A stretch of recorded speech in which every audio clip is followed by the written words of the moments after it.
Subscribe now and press the। दोस्तों, भारतवर्ष में सदा से ही गाय का महत्व रहा है।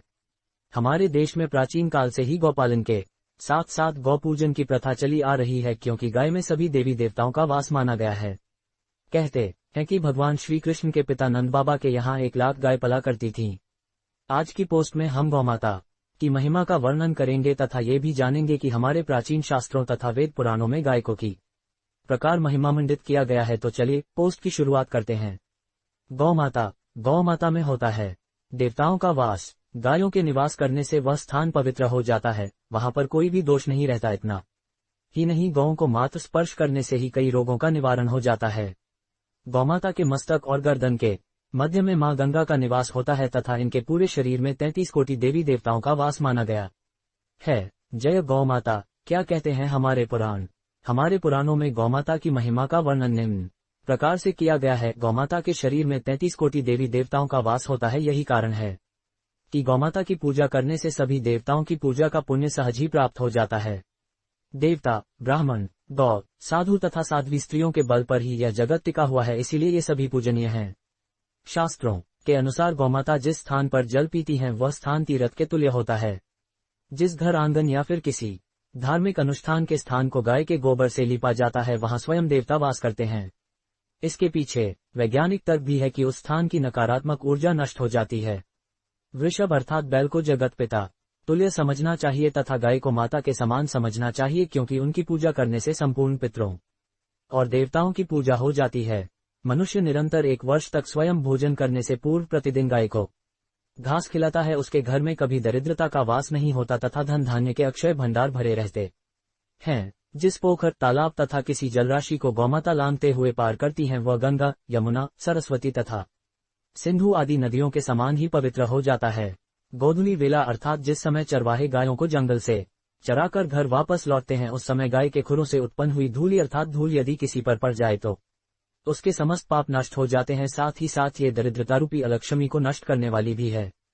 गवै पश्याम्यः नित्यं जाबः पश्यन्तु मां सदा गावोस्माकं वयं तासम यतो गावस्ततो वयम्।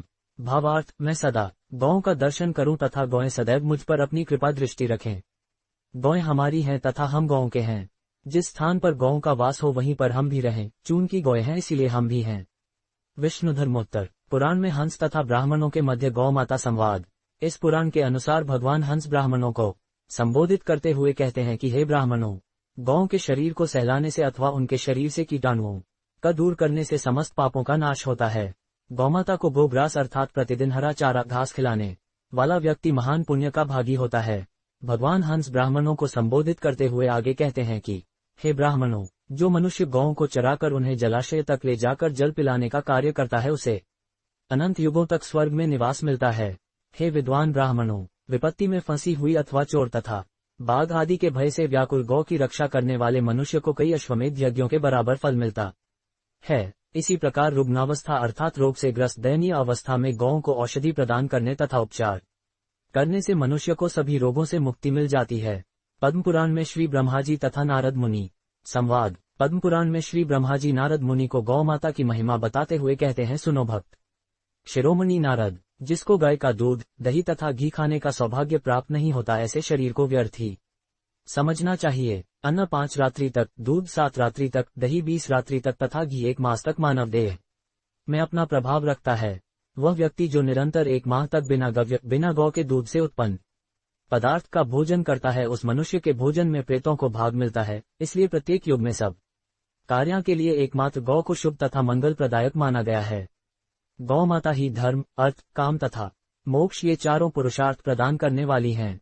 भविष्य पुराण उत्तर पर्व अध्याय 61। भगवान श्री कृष्ण युधिष्ठिर संवाद। भगवान श्री कृष्ण कहते हैं कि हे धर्मराज युधिष्ठिर, गौमाता का महात्म्य मैं तुमसे कहता हूँ, सुनो। अत्यंत सुगंधित गुग्गुल नामक पदार्थ गौमूत्र से ही उत्पन्न हुआ है, जिसके दर्शन करने मात्र से ही जीव का कल्याण हो जाता है। संसार के सभी मंगलप्रद एवं सुंदर से सुंदर आहार तथा मिष्ठान आदि गौ के दूध से ही बनाए जाते हैं। समस्त मनोकामनाओं को पूर्ण करने के लिए अथवा जिस पंचामृत का निर्माण किया जाता है उसमें गाय के दूध का ही प्रयोग किया जाता है। पुष्कर तथा परशुराम जी के मध्य संवाद। राजनीति एवं धर्मशास्त्र के सम्यक ज्ञाता पुष्कर जी बोले, हे भृगु नंदन परशुराम जी, गायों को भोजन ग्रास देने से महान पुण्य की प्राप्ति होती है। अपने घर में या गौशाला में सामर्थ्यानुसार जितनी गौं को रख सके रखें, पर अत्यंत सुखपूर्वक ही रखें, उनमें से किसी को भी भूखी प्यासी न रखें।